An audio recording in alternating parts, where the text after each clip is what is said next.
Chut.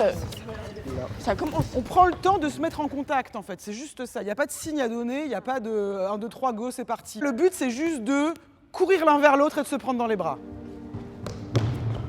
Super! Quand vous avez fait le câlin et qu'il a bien existé, que vous avez fait vous avez pris ce que vous aviez à prendre, ça repart dans l'autre sens et il y en a 2 autres qui y vont.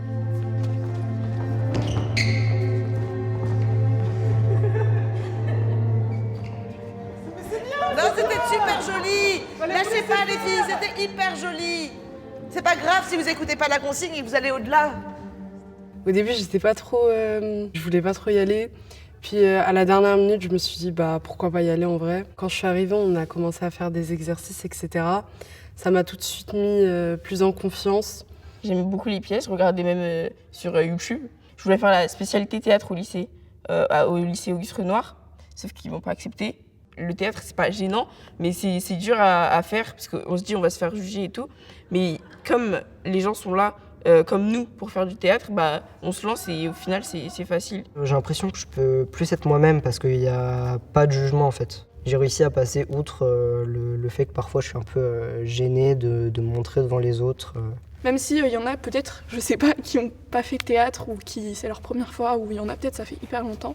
Mais en fait, on voit pas ça parce qu'on est un groupe. Et on pense pas à toi, t'as fait 2 jours de théâtre quand t'étais en CM2, bah non, parce qu'on est là, adolescence et territoire, et c'est l'instant présent qui est important.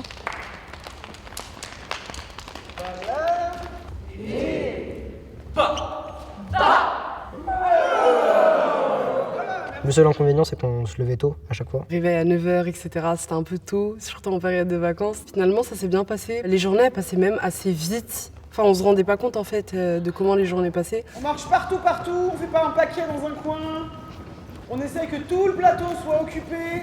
Donc l'idée, c'était vraiment de faire un training pour les voir évoluer dans un groupe, de voir comment ils fonctionnaient ensemble, leur capacité à faire confiance aussi à l'autre et comment en fait ils pouvaient s'écouter les uns les autres, se regarder les uns les autres, interagir les uns les autres. On se rend compte aussi qu'ils sont très jeunes, que pour certains ils sont très peu expérimentés et qu'il y a vraiment des petites bases, même techniques, que beaucoup n'ont pas ou très peu. Parler fort, se laisser regarder, se faire entendre et prendre le plateau et de s'y sentir bien aussi, que ça devienne leur endroit vraiment, le plateau de théâtre. Là, le focus, il est sur eux. Donc quand le focus est sur eux, on se met un petit peu en retrait pour les laisser pouvoir faire quelque chose, d'accord ?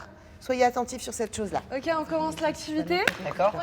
Je vais vous donner un mot et vous allez chacun imaginer une couleur pour ce mot-là.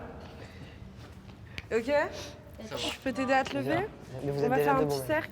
Donne-moi ta main. On travaille beaucoup sur la vieillesse. On essaye de s'imaginer en tant que personne âgée. Et donc chacun crée son personnage. Donc on devait lui inventer un prénom, un âge, un travail, sa situation familiale, un caractère un peu. Tout le monde partait un peu dans son monde où tout le monde s'imaginait sa vieille dame, son vieux monsieur, tout ça. Je pense que c'est important de dire qu'on aime les gens. Que moi, je vous connais pas, mais je vous aime. Je vous aime. Vous, madame, je vous aime. Merci de m'avoir aimé pendant ce moment. Je me suis confiée à vous. En fait, si vous parlez en même temps, allez au-dessus de Marceline, d'accord ? Ou alors, vous devez lui laisser la place. Mais en tout cas, à partir du moment où vous parlez au plateau, c'est que ça devient majeur. Je leur avais demandé, parlez-nous de votre vieillesse rêvée. Et ils étaient assez nombreuses et nombreux à ne pas pouvoir l'imaginer. Et je trouve qu'aujourd'hui, de créer un spectacle avec 17 jeunes, c'est impossible de faire abstraction de ça. Leur génération à eux, il y en a beaucoup pour lesquels c'est compliqué de se projeter à 80-90 ans parce que on vit dans un monde particulier aujourd'hui et que eux se posent des questions que moi, par exemple, je me posais pas quand j'avais 15 ans. Je suis pour l'écologie et du coup, on a parlé du climat, on a parlé de la vieillesse et pourquoi on n'aura pas de vieillesse, pas forcément on n'aura pas de vieillesse, mais pourquoi on risque de pas avoir de vieillesse et j'ai beaucoup aimé cet exercice. On se voit dans un monde où le fait que c'est possible qu'on n'ait pas de vieillesse et entre guillemets on accuse les autres générations d'avant de nous avoir laissé un monde un peu merdique. On risque de pas avoir de vieillesse, mais on s'est dit on joue quoi. Ok ? Ça c'est toi. Il n'y a pas de micro, Il n'y a pas de micro et c'est une salle de 2225 personnes. Pour de vrai ? Bah ouais. Pleine. C'est un euphémisme naturellement. Et que va-t-on faire avec cette litote qui ne signifie ni plus ni moins que nous sommes face à une forme de fin du monde? On m'a souvent objecté que c'était exagéré. Je maintiens cette expression. Si on ne peut pas parler de fin du monde pour ça, je ne sais pas de quoi on peut parler. On appuie bien sur les mots. C'est exactement le même travail qu'on a fait ce matin quand vous deviez appuyer sur les consonnes. Donc vous ralentissez votre débit de parole. Et vous mordez bien Vous mordez bien dans les mots. et vous faites en sorte qu'on comprenne. On est très au-delà d'une idée juste de restitution d'atelier avec un groupe de jeunes gens. Il y a vraiment l'idée de faire un spectacle, voilà, d'oser aussi aboutir à un geste artistique avec eux, de les considérer vraiment comme des acteurs à part entière. Je les trouve très courageux parce que je trouve qu'ils essayent absolument pas de se ressembler les uns les autres. Vraiment, ils se montrent et ils se donnent à voir et ils inventent leurs personnages fictionnels à partir de leur singularité. Et je trouve que cette acuité-là, pour de si jeunes acteurs, je trouve ça extrêmement rare et extrêmement beau.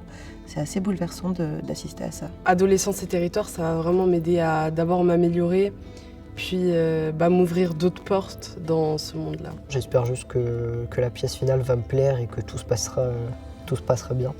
Et que je puisse au final être fier de moi. C'est vraiment un truc qui nous montre un peu toutes les facettes de la création d'un spectacle, mais c'est vraiment nous qui allons le faire. Cette aventure va me permettre du coup d'accéder à la spécialité théâtre, si le lycée veut bien m'accepter, et pouvoir se développer dans le monde du théâtre si je veux continuer par la suite.